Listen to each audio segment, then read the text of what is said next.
Muito boa tarde a todas e a todos. Comecemos então pelos números, como habitualmente. Conforme o relatório epidemiológico emitido há pouco, registram-se 28.132 casos confirmados de Covid-19 em Portugal, o que representa mais 219 que no dia de ontem, ou seja, mais 0,8%. Por outro lado, verificam-se 692 casos em internamento, dos quais 103 em cuidados intensivos, menos 10 casos em cuidados intensivos do que ontem.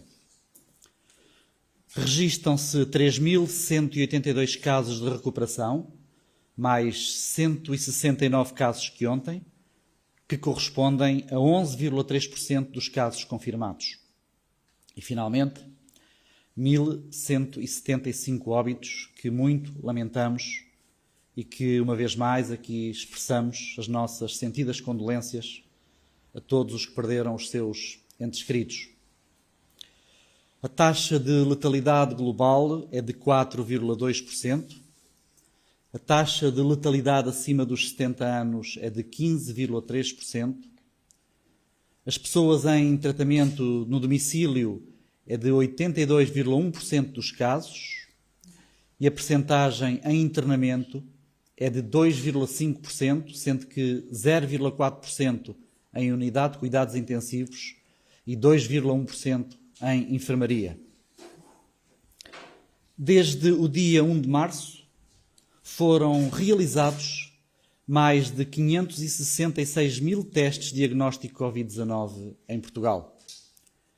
De 1 a 11 de maio, a média foi de mais de 12.600 testes por dia.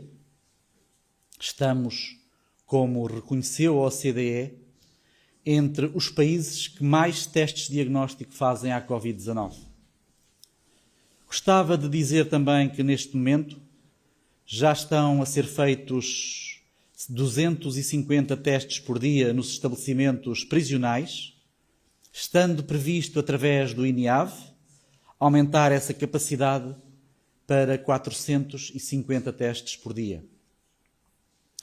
Entretanto, o primeiro estudo transversal do Instituto Nacional de Saúde de Covid-19 está já no terreno e visa monitorizar a evolução da imunidade contra o novo coronavírus na população portuguesa. Foram já contactados todos os 17 hospitais da Rede Nacional de Hospitais, incluindo a Madeira e os Açores, e os 105 postos de colheita de análises clínicas em todo o território nacional. Os materiais para as colheitas de sangue e questionários para a recolha de dados serão entregues nos locais até ao início da próxima semana, após o que se iniciará a fase de recolha de amostras de sangue e dados.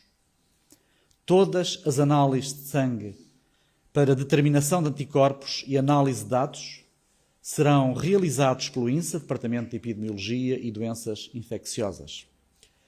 O inquérito serológico nacional é promovido, como sabem, pelo INSA, em articulação com a Direção-Geral de Saúde e conta com a parceria da Associação Nacional de Laboratórios Clínicos, hospitais do Serviço Nacional de Saúde e regiões autónomas. Continuamos a dar pequenos passos todos os dias para um regresso da normalização social possível. E permitam-me aqui que diga que casos como o da Dona Lourdes, de 96 anos, que regressou a casa curada após 3 semanas de internamento no Hospital Pedro Spano, continuam, de facto, a ser sinais de esperança para todos nós. Muito obrigado. Ficamos à vossa disposição. Filipa Simas, da RTP, já são conhecidas as novas regras para a reabertura das creches, a dia 18. Algumas são fáceis de implementar, outras têm gerado muitas críticas, nomeadamente o distanciamento entre crianças, que sabemos que faz parte nestas idades no desenvolvimento das crianças, de estarem, abraçarem-se, tocarem-se, de trocarem brinquedos, trocarem comida e tudo o resto. A minha questão prende-se um pouco sobre como é que isso será realmente realizado, se não estamos aqui a pôr um vírus à frente de um desenvolvimento que é fundamental nestas crianças, nestas idades, e até que parte, clarificar até que parte é que isto são orientações, indicações, e estas indicações podem ser reformuladas por parte da DGS, ou se são obrigações, ou se as creches podem adaptar a cada uma delas. Saber também se os testes realizados aos profissionais das escolas, das creches e dos lares, se já são conhecidos e se houve algum positivo. Obrigada. Relativamente às creches, vamos então começar pelo caráter que têm as orientações da Direção-Geral. São um conjunto de boas práticas, foram feitos conjuntamente com o Ministério do Trabalho, da Segurança Social, da Solidariedade e da Segurança Social, e estiveram outros parceiros implicados na sua fazedura.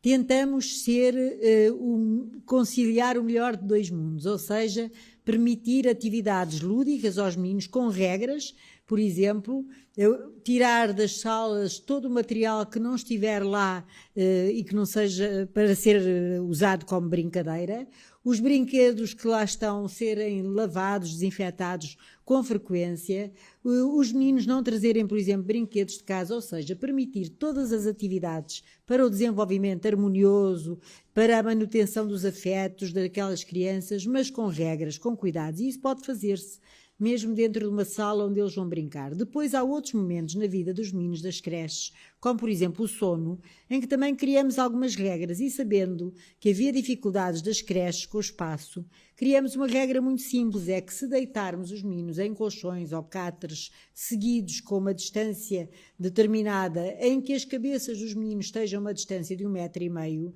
à partida minimizamos o risco de transmissão de gotículas. E como é que isso se faz com uma coisa tão simples como isto? Deitando o menino com a cabeça para um lado e os pés para o outro, e o menino seguinte ao contrário. Portanto, se invertermos as cabeças dos meninos, um sim, um não, conseguimos uma distância de segurança entre os meninos. E, portanto, estas orientações são um conjunto de regras que vão ajudar a minimizar o risco, sem, enfim, coartar o desenvolvimento normal deste grupo tão importante. No entanto, ontem foi dito pelo Sr. Primeiro-Ministro e por outros membros do Governo que nós estamos a entrar num novo tipo de normalidade e, portanto, este novo tipo de normalidade vai tentar conciliar as nossas vidas de relação, os afetos, o desenvolvimento, mas com regras. Mesmo as salas dos brinquedos, esses brinquedos devem ser laváveis, desinfetáveis, fazer várias vezes esse exercício ao longo do dia e, portanto, há aqui uma série de regras. Eu creio que não vai ser difícil para as creches cumprirem estas orientações, nomeadamente esta do distanciamento que se tem falado tanto, invertendo de facto as crianças, uma com a cabeça para um lado, a seguinte ao contrário e vice-versa, vai aumentar a distância entre as vias respiratórias, que é o que nós queremos. Relativamente, portanto, a esta questão, acho... As brincadeiras, eles vão brincar, é óbvio. Aqui nós pedimos também que, dentro do possível, as salas não tivessem um número tão grande de meninos, que uma mesma educadora ou os mesmos cuidadores tivessem alocado sempre o mesmo número de meninos, que esses meninos também fossem fixos por espaço, porque o que é que nós queremos aqui diminuir? A probabilidade de contacto entre muitas pessoas, porque ao diminuirmos esta probabilidade de contacto, estamos a diminuir também a probabilidade de infecção. Portanto, voltamos à mesma história. São regras relativamente simples que, não impedindo a brincadeira, não havendo risco zero, minimizam. Também já aqui dissemos, e são os pediatras que o dizem, que muitas vezes estas crianças pequenas são infectadas a partir de um adulto, da sua família, um adulto que contacta diretamente e intimamente com esta criança. E, portanto, se esse adulto for detectado pela autoridade de saúde, pelo médico e pela equipa de saúde pública, obviamente esta criança deve ser, enfim, posta também em isolamento para, se vier a desenvolver sintomas ou a doença, mesmo que assintomática, não a transmita. Portanto, há aqui uma série de cuidados que eu creio que poderão ser observados por todos, vai acontecer, é uma nova aprendizagem e vai reduzir o risco. Relativamente aos testes? Relativamente aos testes, estão a ser feitos neste momento, como sabem, ainda não terminaram. Há regiões do país em que esta situação está mais adiantada que outra e até à data não temos reporte de situações que tenham dado positivo. Mas, como vos digo, os rastreios nas creches estão ainda a decorrer e não são iguais em todo o país. Também quero dizer aqui uma coisa, que noutros rastreios que temos feito, e é muito importante que se diga isto, em zonas do país onde não há praticamente, ou não há de todo, circulação comunitária do vírus, nós não estamos à espera de encontrar casos positivos nos rastreios, porque são zonas onde até agora não houve situações de doença declarada e detectada. Portanto, também esta questão dos rastreios depende com o local. Obviamente, se é feito numa zona onde há um foco da doença, a probabilidade de haver uma pessoa rastreada positiva é maior do que se for feito numa zona do país onde não há a doença. Portanto, também temos que olhar para os rastreios com esta diferença geográfica, se há ou não doença na comunidade ou não. Boa tarde, João Paiva, da TVI, também para a CMTV e SIC. Tem havido muitas queixas de doentes que tentam marcar exames de gastroenterologia, tendo resposta negativa dos hospitais, sobretudo os privados com convenções, mesmo em casos urgentes de suspeitas oncológicas. A DGS tem alguma ideia de quantos exames de gastro estão por marcar e quando é que vai ser retomada a atividade normal? Também, nos hospitais convencionados há queixas de que o SNS não está a pagar o custo dos EPIs, e que esse custo está a ser suportado pelos utentes, ou cobrado aos utentes. Pedi também um comentário a esta situação. E também, por fim, relativamente ao regresso da época balnear, se já há desenvolvimentos sobre o manual que está a ser preparado para esse regresso. Relativamente à questão da cirurgia oncológica, nós não temos dados relativamente às endoscopias e às colonoscopias, nomeadamente à questão endoscópica, ao diagnóstico endoscópico.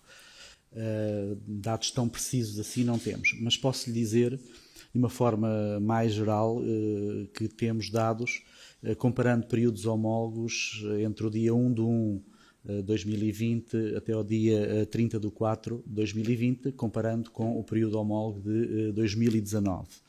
E, sim, podemos dizer que temos cerca de menos 2.500 doentes operados, o que em cirurgia oncológica, neste caso, corresponde a cerca de menos 15%. Mas também dizer que esta redução foi essencialmente à custa de cirurgia com prioridade normal. Como sabe, tem 60 dias, tempo máximo de resposta garantida, e que corresponde a mais ou menos 25%.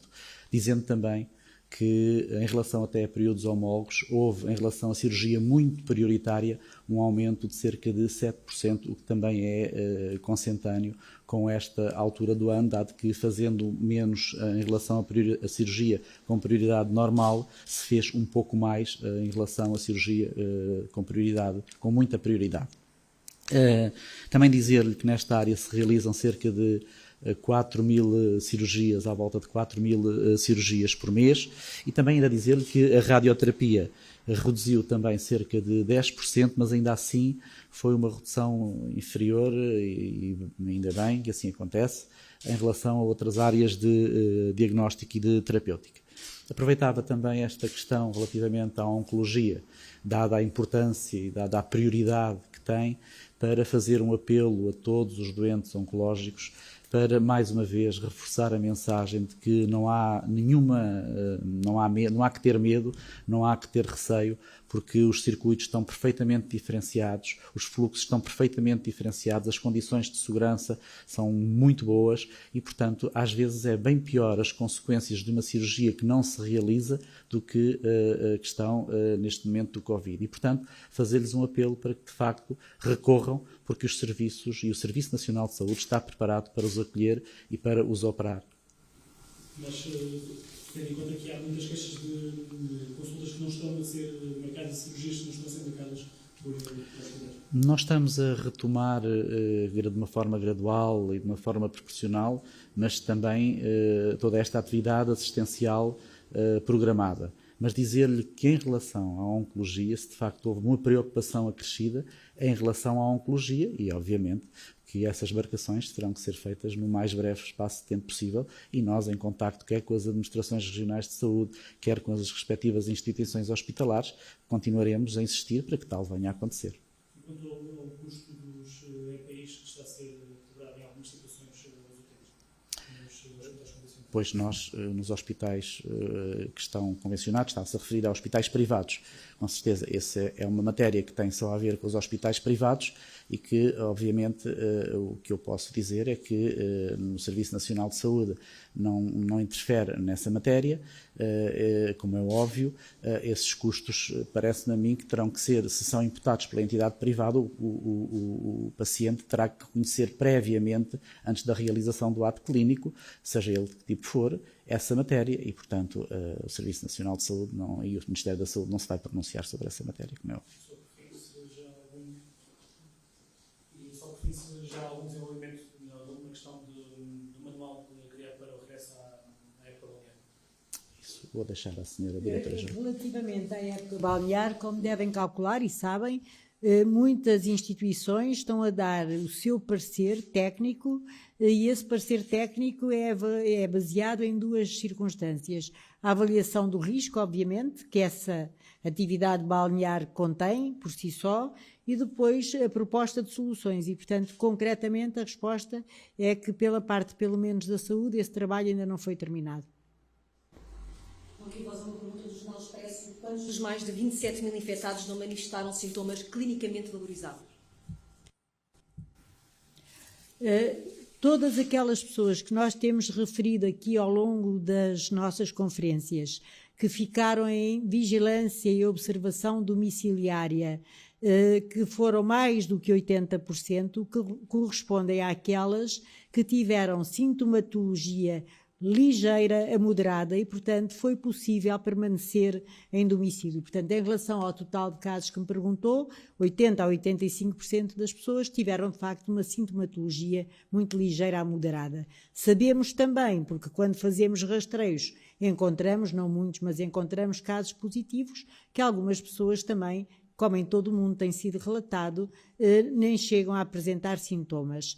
E, portanto, este é o panorama. A maior parte das pessoas que ficou em domicílio teve sintomas, de facto, muito ligeiros durante toda a doença. Não foram frequentes os casos que agravaram essa sintomatologia e depois foram encaminhados para um hospital. Primeiras questões para videoconferência, Agência Lusa. Muito bom dia, Agência Lusa. Paula Teixeira, eu queria aproveitar que há bocadinho o Sr. Secretário de Estado respondeu ao meu colega a propósito dos cirurgias em oncologia, para lhe fazer uma pergunta sobre os profissionais de saúde diagnóstico e terapêutica, que hoje acusaram o Ministério da Saúde de desrespeito por esta classe. Dizem que o número de infectados não está a ser divulgado nesta classe e admitem pedir uma audiência urgente ao Primeiro-Ministro. Uma outra questão relativamente ao setor das pescas, o Ministro do Mar admitiu na semana passada que está preocupado com o risco de contágio pela Covid, apesar de ainda não existirem casos entre estes profissionais. O que é que está a pensar de fazer-se? Quais são as medidas? Poderá vir a ser anunciado algum programa de testes para o setor das pescas? E também foi anunciado hoje pela Autoridade Regional de Saúde dos Açores que nos Açores vão ser feitos testes a alunos e professores de 5 ilhas. Ora, nos Açores esse programa já está a avançar e a minha pergunta é, e o resto do país? Muito obrigado. Obrigada, bom dia. Bom dia, muito obrigado. Eu aproveito e queria agradecer-lhe a sua questão relativamente aos técnicos superiores de diagnóstica e terapêutica, para dizer que, de facto, nós reconhecemos a importância de todos os profissionais de saúde e, obviamente, também dos técnicos de diagnóstica e terapêutica, a quem aproveito também para fazer um agradecimento muito particular, porque de facto têm estado na linha da frente deste combate a esta pandemia e, portanto, a todos os técnicos superiores de diagnóstica e terapêutica, o nosso muito obrigado. Aproveito também para deixar aqui o número de profissionais infectados, aliás, como me tinha comprometido ontem, quando dei os resultados de domingo e, portanto, hoje já posso dar os resultados atualizados, onde também iremos incluir os técnicos superiores de diagnóstico e terapêutica, que passarão a ser incluídos nas respectivas atualizações que faremos todos os dias. Assim sendo, temos em dados acumulados de profissionais infectados, no total cerca de 3.183, repito, dados acumulados, médicos 477, enfermeiros 838, assistentes operacionais 774, assistentes técnicos 152 e técnicos superiores de diagnóstica e terapêutica 107. Aproveito também para dizer que deste dado de acumulados temos como profissionais recuperados cerca de 658 profissionais recuperados. Relativamente à questão das pescas que me fez, como sabe, temos cruzado muita colaboração com os diferentes setores. Percebemos que a questão das pescas é uma questão sensível e a questão dos pescadores muito sensível, porque, como sabemos, estão em embarcações, nomeadamente na pesca do cerco, que é a pesca que se aproxima, e a pesca da sardinha, creio que são os dois tipos de pesca mais próximos nesta fase. São embarcações onde, de facto, confluem muita gente em aglomerados. Penso que está a ser articulado, sei que está a ser articulado entre o Ministério do Mar, as autarquias locais e, obviamente, também com a colaboração da saúde, a possibilidade de testar pescadores, nomeadamente em algumas regiões, e, obviamente, também com a estratificação do risco e com a vigilância epidemiológica devida. Relativamente à questão que me pôs dos Açores, bom, eu aí, deixe-me dizer-lhe, como sabe, a região dos Açores é uma região com uma autonomia política administrativa e, portanto, a região deve tomar as medidas que achar por necessárias, sendo que estas questões, obviamente, devem ser sempre articuladas com o Ministério da Educação e também com outros setores, nomeadamente com as autoridades de saúde local, a quem cabe dar as orientações e a quem cabe dar as orientações relativamente às boas práticas. Aliás, como tem ocorrido nas regiões autónomas. Mas, como lhe digo, sendo esta a autonomia política administrativa que as regiões autónomas têm, cabe-lhes tomar estas decisões. Eu peço desculpa, mas o que lhe perguntava também, relativamente, uma vez que tivemos este anúncio por parte dos Açores, era se no território continental haverá um anúncio semelhante em breve. Estamos ainda a estudar essa matéria. Não é uma matéria que esteja ainda confirmada. De qualquer das formas, em conjunto com a Direção-Geral de Saúde, em conjunto com esta estratificação do risco que há pouco falei e esta questão da investigação e da vigilância epidemiológica, estamos ainda a estudar essa questão, não havendo ainda uma decisão definitiva sobre essa matéria. Obrigada. Últimas questões do Jornal Setubalense. Em relação aos funerais, a DGS vai lançar alguma nova orientação em breve? Tendo em conta os casos crescentes nos concelhos do Barreiro, Moita, Montijo, Seixal e Almada, existem cadeias de transmissão ativas nestes concelhos ou em outros concelhos do distrito de Setúbal? E, finalmente, no que diz respeito aos testes profissionais de lares na margem sul do Tejo, a AML confirmou cerca de 3.000 realizados. Quantos resultados deram positivo? Permite, antes de passar as questões técnicas à senhora Diretora-Geral, eu percebi-me que, portanto, sendo o Jornal Setubalense, é a imprensa regional e é a primeira vez que temos, pelo que julgo, é a primeira vez que temos a imprensa regional nas nossas conferências de imprensa, o que me parece que é, de facto, um bom exemplo da expressão que a imprensa regional tem e, por isso, eu queria congratular-me e queremos congratular-nos, com certeza, com esta vinda da imprensa regional, esperar que venham mais vezes e resta-me dar os parabéns a toda a imprensa regional. E passo agora às questões técnicas à senhora Diretora. Obrigada, também fico muito contente de termos aqui as regiões representadas. Relativamente, eu vou começar pelas cadeias de transmissão. Como sabem, em Setúbal, portanto, nas últimas 2 semanas, houve uma fábrica que apresentou, de facto, um foco, um surto. Nessa fábrica foram identificados 42 trabalhadores e foram testadas 147 pessoas, portanto, no total. Estes trabalhadores da fábrica viviam, eu estou aqui a recorrer-me aos dados de Setúbal, que eu não sei de cor, mas que vou passar a dizer, viviam no Montijo, no Barreiro, na Moita, Alcochete e em Setúbal, propriamente dito. Nos últimos dias também apareceram dados positivos na base dos laboratórios, 5 casos no Montijo, 3 na Moita, 3 no Barreiro. Dito isto, quer dizer que, de facto, há pequenas cadeias de transmissão que foram identificadas, não quer dizer que estejam ativas. E porquê? Porque os contactos destas pessoas que foram testadas, mas que eram contactos próximos, estão neste momento em isolamento domiciliário e, portanto, é possível que as cadeias tenham sido interrompidas. No entanto, ainda é cedo, teremos que esperar os 14 dias do período de incubação para termos a certeza que conseguimos interromper cadeias de transmissão a partir daquele foco da fábrica no Montijo. Portanto, ainda é um bocadinho cedo. De qualquer maneira, as autoridades de saúde puseram em vigilância domiciliária e em isolamento os contactos destas pessoas que foram positivas. Relativamente ao direito, portanto, aos cuidados, aos procedimentos pós-mortem, que me foi perguntado, nomeadamente se nós íamos na Direção-Geral publicar uma nova orientação sobre óbitos, sim, vamos, está em fase final e tem 2 princípios muito importantes. Primeiro é garantir a dignidade e o luto na hora da morte, portanto, as famílias, os amigos têm, enfim, direito a que façam o luto e tenham as cerimónias fúnebres do seu parente e do seu amigo respeitadas. A outra questão é conciliar isto com o risco de transmissão e, portanto, mais uma vez, são estes equilíbrios entre não deixar de tratar com dignidade um momento difícil para as famílias e para os amigos, mas também minimizar o risco.